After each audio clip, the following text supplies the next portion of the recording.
In today's tutorial, we'll take a look at all the materials needed. Of course, first up is dry grout, and it comes in various types of grout.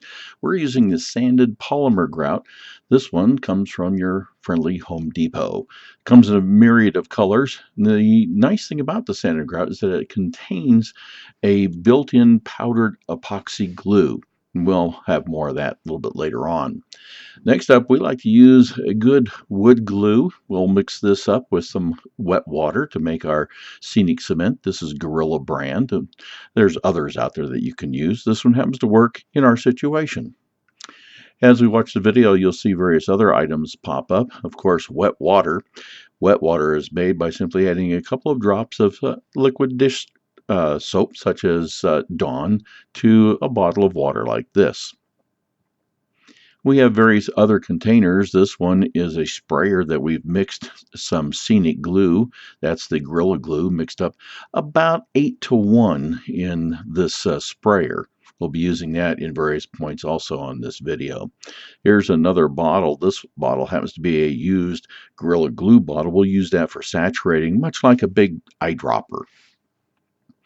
This is a special mister. We picked this mister up from our local Walmart. What's nice is that it does has a pump. You pressurize the wet water that we'll put in that, and it has a very fine adjustable mist nozzle, and it's a trigger, so you don't have any spurts of water splattering on the grout as we go ahead and wet things down. A strainer, any particular tea strainer will work for this. This one is a handy one picked up at a dollar store.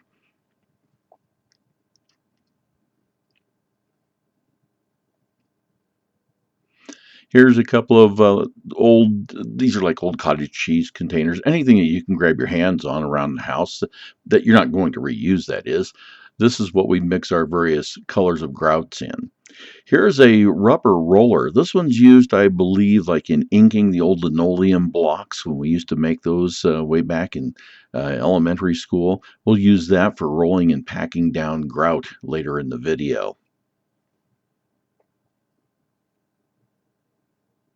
An assortment of brushes always comes in handy. A nice wide brush. We have a couple of throwaways, and then something soft and somewhat wide to allow us to move the grout around. Here's a spreader. These are cheap plastic ones you can buy at the hardware store, and you can shape them to whatever sizes you need. You could even put a little crown in the edge if you wish to have a crowned roadway. A couple of plastic measuring spoons there that we use. There's a little tiny one that we use to mix things up. As we said earlier, you can take the various colors of this grout and mix it up and make different shades, different colors. Take all the basics. Of course, we have an eyedropper, a marking pen, anything you've seen that's necessary. This is an empty bottle that used to contain some meat tenderizer. It's got the little sprinkler in the top. You can have a cap on there, and we'll use that for spreading the grout around in various tight corner places. These are sanding sponges available at your hardware store. They're flexible. They come in different grits. We have a fine and we have a rough. We'll use that when we're doing our asphalt roads. As you can see, that's the pretty much a big collection of the various materials and the tools. This is an overhead shot of the demo module we're using. We've just taken a piece of pink construction foam here. We've put a couple of basic shell hills on either side of our roadway. You can see the roadway as it goes across the railroad track and goes from one end of the module to the other. And we have a piece of flexible ON30 microengineering track laid on a thin piece of foam that makes it slightly higher than the surrounding area. And we'll get to more of that when we go to ballast our track.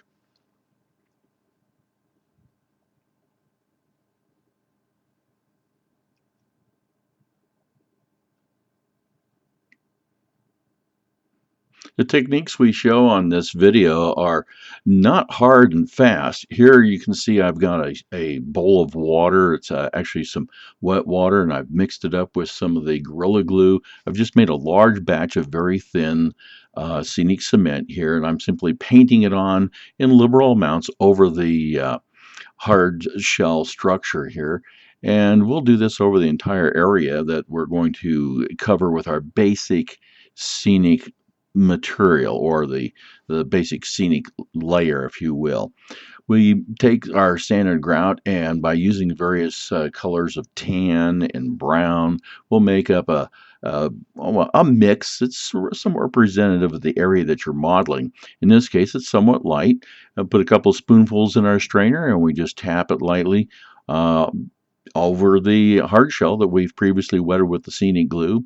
It will absorb that wet glue, and it will also activate the epoxy that's built into the polymer sanded grout.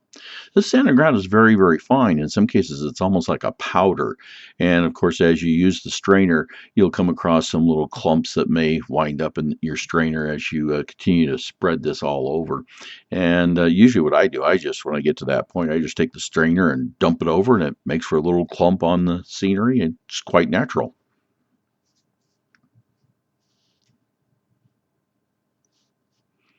The nice thing about using the sanded grout is, as you can see here, we're kind of missing our mark on the diorama piece there, so it's the overflow is getting down there onto the black paper of the table. Makes it real easy to vacuum up at a later point. Here's our mister that we've talked about earlier. Once again, we fill this up with wet water. And what I like about this mister is that the spray is adjustable. It actually has a metal nozzle internally, so you can go from a stream to a very fine mist. You pressurize the bottle by using the pump in the top, and you can actually pressurize this quite a bit. Once we have it pressurized, we'll spray over the top of our sanded grout, and it will help to actually saturate the grout and again activate that epoxy glue that's built in. Here you can see we're spraying across, and it's a very fine. It's very hard to see in the video. But once we've done that, we'll move on with a little bit more of our texture, and sometimes we'll change colors. It will blend quite well, so you can depict using, say, a darker brown in a few of the low spots. It'll almost look like it's a muddy spot or a wet spot in your surrounding area. We're just doing a basic cover here. We'll do the entire module that we have right here, going from one end to the other, except the area where we have outlined for our asphalt road. As you can see, there's a couple of spots we've already done previously. And once again, here we're just sloppily with a wide brush that is, and we're just painting over the hard shell, just kind of giving it a good soaking with that scenic cement that we've made up. Once we've done that, again, we'll take our strainer and we'll simply take some time to cover this entire hard shell and give it our basic scenery base. You can keep building up on this. You can add more. You can actually take an eyedropper or a pipette, and you can add some scenic, or not scenic glue, but you can also add some wet water to it and actually wash the grout off of some of the vertical rock faces. If you're using rock castings on your layout, what's nice about the sanded grout is you can actually wash it away, or you can simulate rivulets of water, or where, say, when a rainstorm comes in, it'll wash some of the ground effect away, and the sanded grout will flow like that. And then when it dries, it will have those natural forming sediment spots where they come down, and the sediment soil will settle at the bottom or a base of a rock, or along a ditch along your road. The best thing I can tell you is to experiment with this. Take a little module like this, and you can't go wrong with it. I mean, it's not rocket science here. We're just demonstrating the steps that we've taken as we apply it to the Spring Creek Railway layout. The layout's quite large. It's almost 20, I'm going to say about 26, 28 feet by about 32 feet. Uh, we have actually concentrated on doing mostly scenery on our layout. We have a large mountain area. In fact, one of the mountains you see on the Spring Creek Railway Facebook page, you'll actually see my crazy mug staring out from the mountain when we were building it, because we use 99% foam on the entire layout. This pink foam that you see here is a 1 inch. We go all the way up to 2 inch foam, and in just recent years they've come out with actually an 1.5 inch thick foam. It's easy to cut. It's not messy. We use it for everything. We make profile boards for our mountains. We make our supports for the right of way for the track, the sub road bed. All the risers that support the road bed are made out of foam. So the only wood we have in the entire layout is a flat piece of wood for our main town.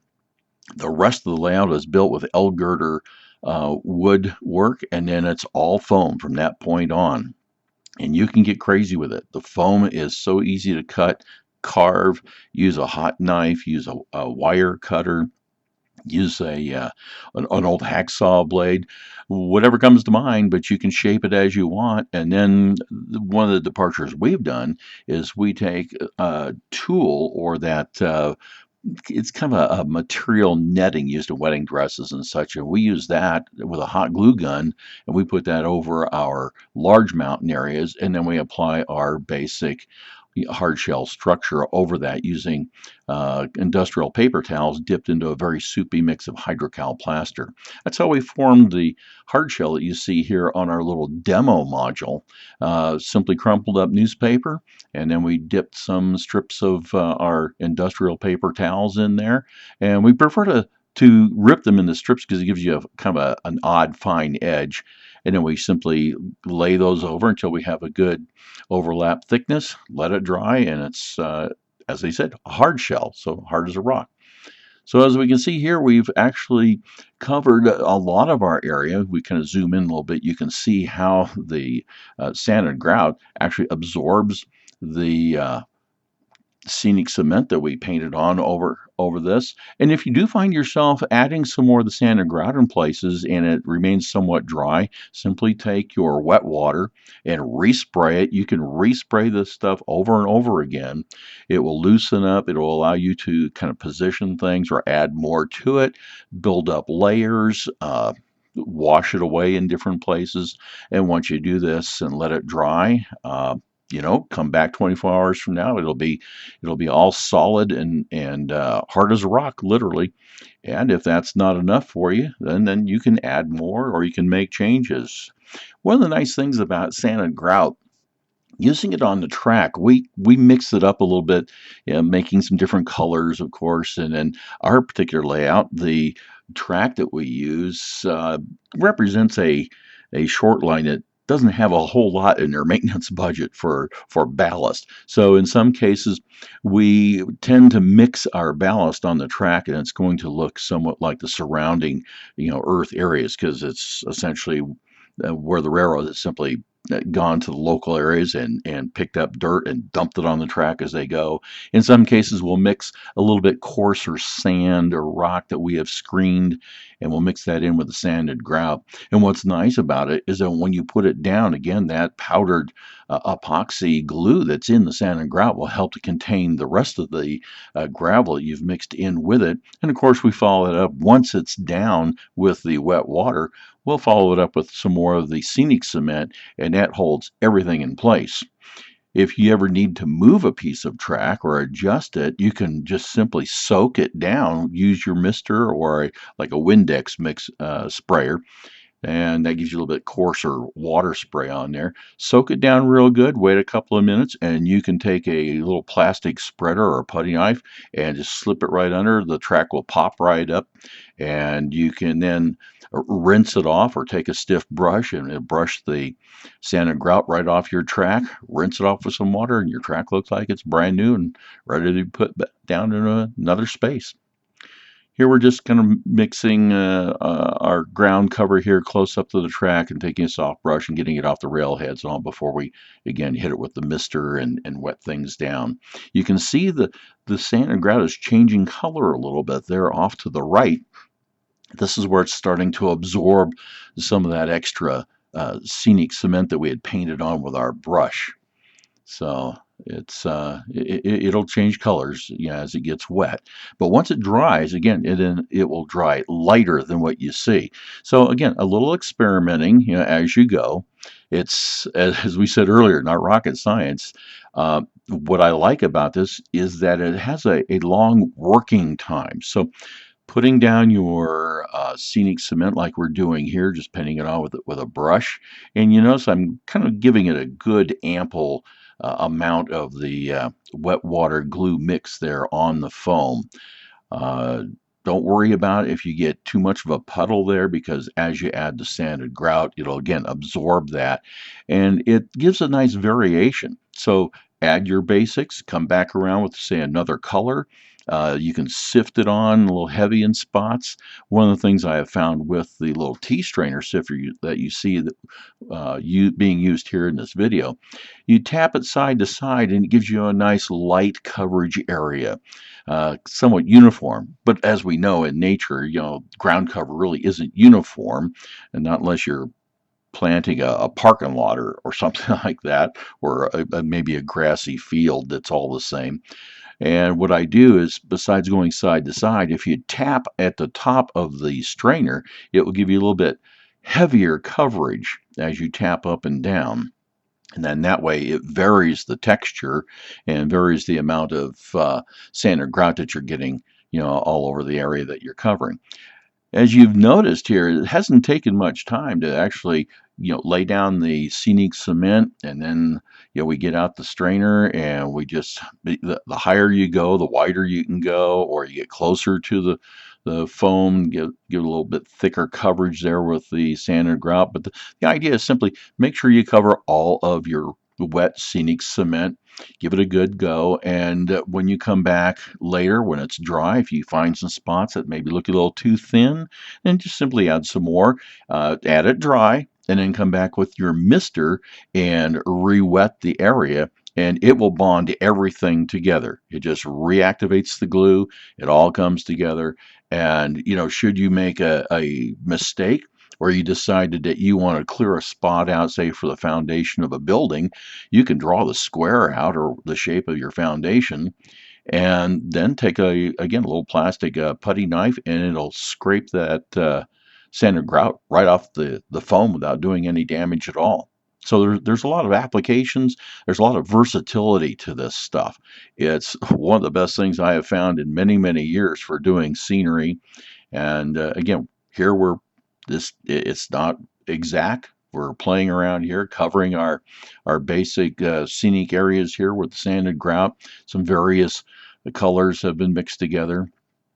On some of your vertical surfaces, you wet it down. You can spray it first, which is what I recommend, and then take a piece of paper, put a little bit of sanded grout on it, then take a straw and blow through the straw. And what that will do is, as you blow on the paper, it will blow the sanded grout horizontally and hit some more of those more vertical surfaces there. Of course, in some cases, you don't want those vertical surfaces to be covered with the grout. Uh, Take your soft brush and simply brush it off anywhere you don't want it.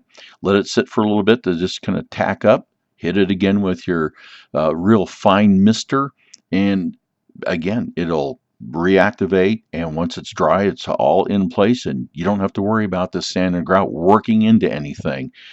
We use it again, as I said, for the ballast on the track, and we've never had a problem with the sand and grout coming loose, getting up into locomotive wheels or engines or any of that nature. And if you vacuum the track when you clean it, you're good to go. The stuff just stays where you put it. In this part of the video, we're showing a couple of different of the little plastic trowels there. The one in the middle has actually a rubber edge to it, and it's almost like a sponge. Anything that you can use that seems to do the job for you, uh, whatever works for you. If you need something narrow or wide, what we're getting ready to do here is the asphalt road. You can cut these little plastic spatulas to whatever size you need. You may want to cut it to the same exact size as the road you're going to do. Maybe cut it a little bit narrower. If it's a little wider, you can, go ahead and pivot this at an angle. Well, here we're starting to add our asphalt road. We've made up a mixture of black and a couple of different grays together here. These polymers come in some strange names. Of course, these are used for setting tile. If you're doing tile floor, doing tile on countertops, things of that nature, the sanded grout is used for a lot of that application. Here we've just laid it loosely in the confines of where our road is going to go. And again, we're using our roller. We're compressing this a little bit with the roller. And as we do that, you'll see that the asphalt will take on the texture like asphalt road. It compacts and forms a nice smooth surface. The more you roll, if any of it sticks to your roller, you need to dry that off. Get the excess off there. But just use a light hand, and you can see here the type of surface you can get with it. Don't worry about the final surface, because that's going to come later on when we start using our sanding blocks and start doing some weathering. So here we're just getting the idea of how we're shaping up the road, getting the excess asphalt maybe off of your scenic base, along the sides. It again doesn't have to be exact. The main idea is to get it down to about 1/8 of an inch. You can build higher if you need to, as we're going to do once we get to the track and make our railroad crossing. But simply get it smoothed out and to the width that you want. And once we have that all set and you have it formed the way you want while it's dry, then we're going to get our sprayer out, and you got it. We're going to mist the heck out of everything. And this is what's nice, because if there's any loose scenic material along the side of the road, it's going to blend that in when you mist it. And what's nice about this is using the roller in your brush. When you roll it and then you mist it, it'll look like a actual asphalt road where it's been hit with the steamroller to flatten the asphalt, and then the sides can still have that sort of crumpled look, or where the steamroller didn't quite hit all the way to the edge of the shoulder. Here I'm adding more, working our way down to the track crossing here. As you see here, my technique is simply to take the little plastic mixing spoon. I like it because it has kind of a square edge to it, and I just add the sanded grout and build it up along the track there, heading for our railroad crossing. Shape it up. What's nice, if you make a mistake while you're trying to shape it up while it's dry, get out the shop vac. I've got a little small one that I really like. It has a little kind of a sock type of a holder on the inside of it, and you suck this stuff up, you dump it back into your bin and reuse it. But it makes it really nice. If you get too much of this on there and you wind up, say, spreading it out, and it winds up going too far outside the bounds of your highway, it's not a problem. Just vacuum up along the edge there. If you wait until it's wet, my rule of thumb is that once you spray, leave it alone, because if you try to move the grout around while it's wet, it sticks to itself, it'll stick to your brush, it'll stick to any instrument, including your fingers, and all you wind up doing is making a mess, because you start sticking things to each other, and before you know it, you've got globs on your fingers or on your brushes, and it's just not worth messing with the grout once it's wet. So get it pretty basic, with your roller, with your little trowel, a piece of styrene, a piece of strip wood, whatever works for you. That's the main thing. Here we're just showing you how we do it, and we get ready here to use our mister and spray things down again so we can really get that saturated well. I want to take this note right here, and then, as I said, we're making these asphalt roads about 1/8 of an inch or so thick. You can get all the way up to a quarter, between a quarter and a half inch thick in layers. Don't do it all at once. Do it in additional layers, letting each layer dry first. But here we're building it up so we can get all the way up to the track and make our approach to go up and over the track there for our railroad crossing. And once we have this all laid out and we spray it with the mister, we're going to let it sit for just a few minutes, um, about 5 or 10 minutes, go off, take a break, whatever, come back, and then we'll take our sprayer loaded, not the mister, but the regular hand sprayer that's loaded with the scenic glue, or we'll take that old Gorilla Glue bottle that has a little pull top to it and it has a little slit, and you can use that like a huge eyedropper and go back over and add more scenic glue to your asphalt road, especially in the thicker sections. And again, you don't have to worry about that scenic glue going beyond the boundaries of the asphalt, because it's just going to help to glue everything down, an additional glue, if you will, for your scenic base that's along the shoulders of the road. So as you watch here, it doesn't take very long at all to get this laid down. I get a little picky at times, but um, it's nothing that you can't fix here and there. And I'll say this as well with this asphalt road technique: as you roll along, and sometimes it might pick up a little bit. It'll stick to your tool and leave a little divot in the asphalt. Well, if that happens to you, go ahead and leave it. You can always come back and fill it up again, after it's dry if you want to put a second layer on there. But one of the neat things about it, because this stuff acts almost like actual asphalt, except we're wet instead of using a roller and it being hot. What's nice about these little pot marks, if you will, actually make for excellent scale size potholes in your highway, cracks, and such like that. Here you can see we're misting. You can see where I've come across the end of the video there, at the bottom of the screen, getting the black tar paper that I have covering the table, getting it a little wet there. You can see how fine this is.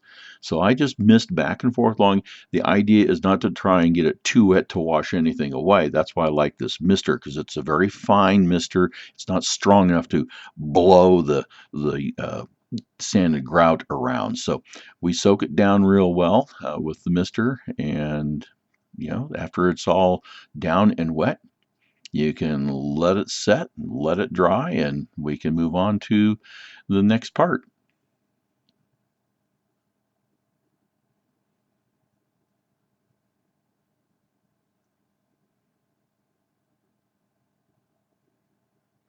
You can see here as we move in closer with the camera, some spots look like they were a little bit more wet than others, almost making some puddles. Doesn't matter. Let it dry and it will look very, very natural.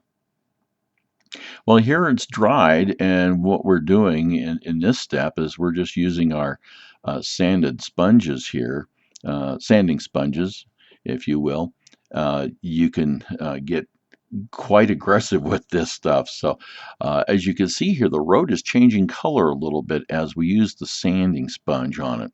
I like to start out with a rough one if I have some big ridges I need to smooth out. I don't want to get it too smooth. And then I'll use the finer one as I approach, say, the crossing. But what's nice about this is you can see this is a natural weathering technique when you're sanding this. It fills in, and if you have some small cracks and all, you can use this loose grout that you've created by using the sanding sponge. Use your soft brush, move it around, respray it, or if it looks good to you, you can then vacuum off the excess.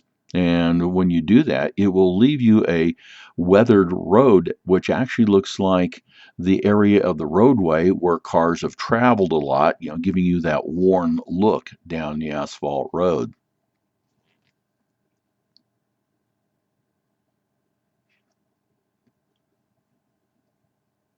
I'm using the edge here to define the lanes. This is a typical small two-lane country road on this module that we're doing. So I'm just kind of sanding along there, making it fairly smooth. You have to remember we're talking about O scale here. So many times, this is my 2 cents for you. Many times people, I believe, use materials that are they're actually too large of a grit. When you're talking about asphalt, you look at doing a road in O scale, and you're talking about a material. Once you're done, it's almost going to look as though it was painted. But what's nice, this is an actual sanded material here, and it scales out very well for O scale and the larger scales. Um, Using this for the asphalt roads, it's just a natural. It's something we've done for a number of years, and the more we use it, the more we like it. The more things that we find we can do with it. It's just amazing. Well, here we've got the other part of the road in, and we've actually put in some guardrails. And these are some still shots. I'll show you how we've done this. Here you can see we've added a little bit more of the asphalt in some areas here to make the crossing. And of course, when respraying, you can see here the light spots and the dark spots. And again, as this dries, it will all turn a bit lighter.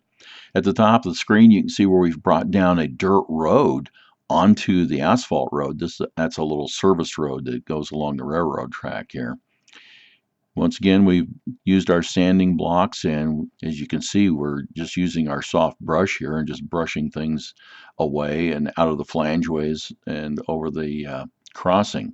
If you look along the right side of the crossing there, you see it's a little bit of a dark shadow right where I'm using the sanding block there. We're going to come back and add some more grout there. That's actually just a little bit of a dip that's right at the edge of the railroad ties. So we need to add a little more of the sanded grout right there just to make it a little bit better transition for our automobile traffic as it goes across the crossing there. You'll also notice that the track beyond where I'm using the sponge has not been ballasted yet.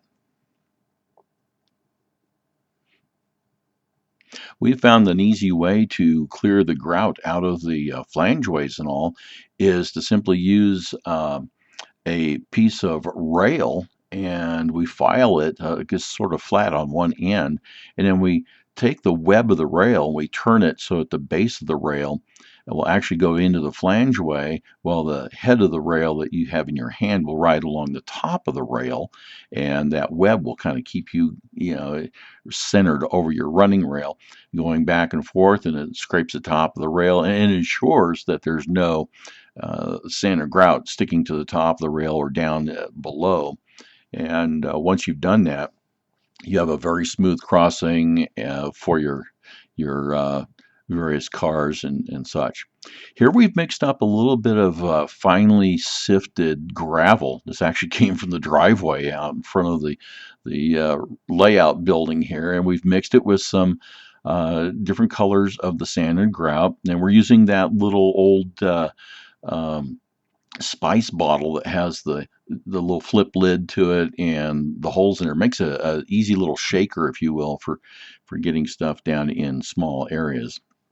Using our soft brush, we're just going to move the ballast around. Right there at the edge of the module, you can see there's a little, about a ½ inch or so, 3/4 of an inch wide piece of foam. That is a flexible piece of foam weather stripping. It comes in a roll. It's about an eighth of an inch thick, and it's about 8 to 12 inches wide, and it cuts very easy with scissors. And we cut it into strips, and we glue it down to the foam with rubber cement. It makes like a little raised area for our track and the ballast. And then once that's dry, then we come back along again with rubber cement, and we just brush along the top of it, and we put our track down, it being held down to the foam with rubber cement, and it makes it a very quiet roadbed. Again, as we use our soft brush here, we're going to blend things in, get it off the rail, we're going to get it off the tops of the ties, and generally shape the way our ballast, or lack of, if you will, is used on this railroad. I've always been partial to the West Side Lumber Company and the way their track out in the woods was ballasted with native materials, be it gravel, sand, dirt, whatever was available in the area closest to the track. And if you look at a lot of the prototype pictures, you'll see the track is actually raised somewhat like this, and the ends of the ties tend to not have a lot of ballast around the ties. And in fact, in some cases, you'll see the ties, the ends are just sort of hanging out in midair, so to speak. That's a technique that we've done here, and it's just a visual to ballasting of the track that we happen to like for our short line railroad that, again, we're kind of broke. So this is the way we simulate that. And once we have this down, we'll use our mister again, and we'll wet everything down here. And once that's all done, here I'm using my little hand sprayer, and it has some of the scenic cement in there, and we're just kind of spraying along there. And you'll notice it helps to get some of the errant gravel or the sand and grout off the tops of the ties. But this is great. Once we've got it all wet and it's saturated, it works good. We'll just let this dry out and come back if we need to and add a little more uh, of the scenic glue to it, and the ballasting will be done on this part.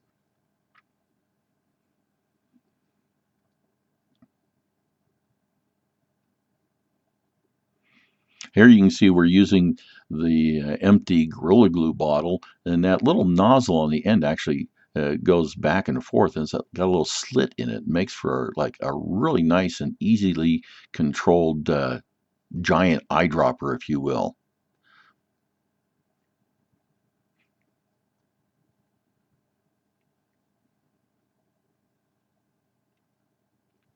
If that puddle of scenic glue were to have washed away some more of the our scenic base, we just add a little more of the sanded grout there. But you can see how it's being absorbed into the sanded grout and essentially just disappears.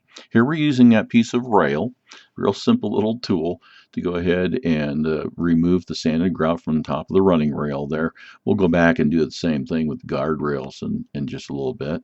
And then we'll use our soft brush just to brush all that away and out of the flangeways, and you eventually will have your actual asphalt country road railroad crossing.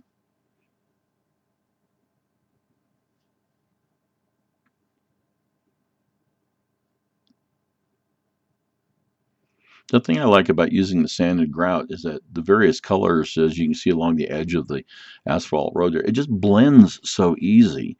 So if you again want to come back later on and add a little more dirt, or to further define the road, or it looks like your asphalt road hasn't seen maintenance in years and years, and it just is sort of petering out, along the edges there, and where only the center part of the two lanes is, say, intact, then you can make this thing as um, well maintained or as decrepit as you like, and it all blends in very well. You can see now, looking at the ballast, looking at the scenic base, looking at the edge, the shoulder of the roadway, it's all very fine, and it scales out really well here for our ON30 layout that we're building. I hope you find this interesting. Here's no review there before we ballasted the track and, of course, did our crossing. There's a muddy spot on that service road there with some ruts. And there's another view of the muddy spot. Speaking of the muddy spot, what we'll do eventually is we'll add some little bit of clear lacquer to it, make it look like it's got some standing water that's actually wet. This is a couple of shots off the Spring Creek Railway layout itself. This is our main line climbing up out of the river bottom before it goes into a tunnel, and we've added there. There you can see our blended ballast and just the riprap and the rock and sand and gravel around the area. Uh, all this looks loose, but it's not. It holds in place quite well. And once you clean the track, it makes for a nice smooth running trains.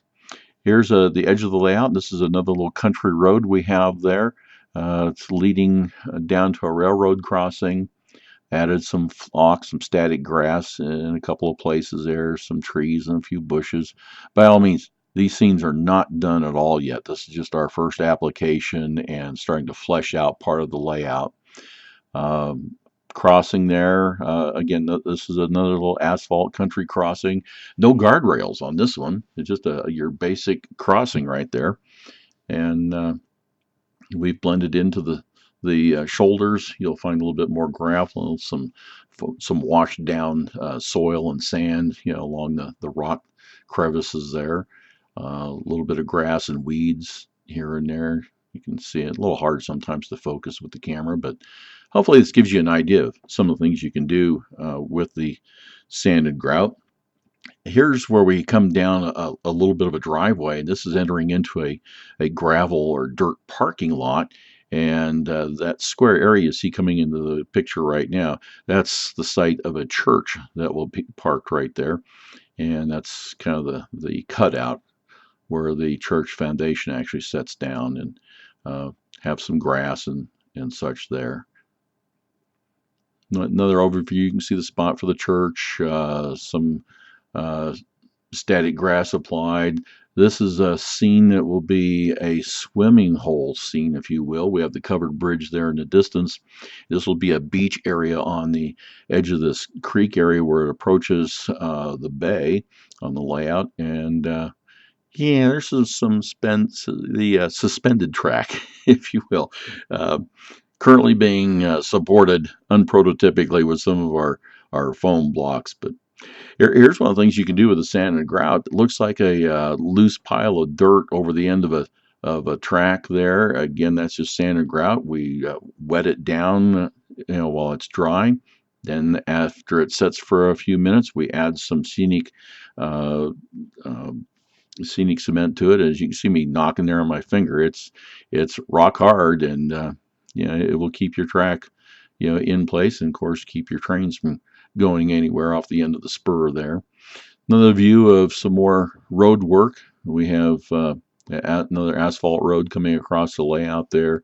This one's a little bit wider, more of a major highway. A couple of wood crossings over the standard gauge, just good old asphalt crossings on the narrow gauge, a small access road coming into a parking lot here by the cannery and our wharf area here at the front of the layout. On the other side of the cannery, it's mostly a dirt gravel area right there at the end of the dock and the wharf area, where we have a spur track that goes out onto the wharf. And it's, again, just another example of what you can do with your sanded grout. You'll see the tire tracks there where cars and trucks have gone over the track, through the dirt parking lot. That is all solid. Once it's down with your misted water and then add a little of your scenic glue, it all looks like it's nice and dry and loose, but believe me, it's not. It's all solid. There's no loose particles. You can run your finger over it and nothing will come loose. We've blended it with the asphalt side road there as it comes across town and comes to the edge of the layout right there at the bottom of the photo. A lot more to come on the Spring Creek Railway as we get into these areas where we're adding grass and pathways and weeds and bushes, and a lot more to come yet. You can see this little frontage road that heads on down towards one side of the train yard, and on the other side of the station there you can see the paved road, the asphalt road. Oh, there's old number one there sitting on her little perch. Every now and then they pull her back out and run her on certain tourist occasions. But she's sitting there on her little pedestal there for the tourists to see. You can see part of an old foundation where there was another building at one time there. We've blended in the side road, the asphalt road, and then into the sidewalk. And as you can see, we have poured concrete highway going through the main part of town there. We'll touch upon that later on. Hey, thanks for joining us on this tutorial from the Spring Creek Railway. Hope you enjoyed it. And if you have any questions, see our Facebook page.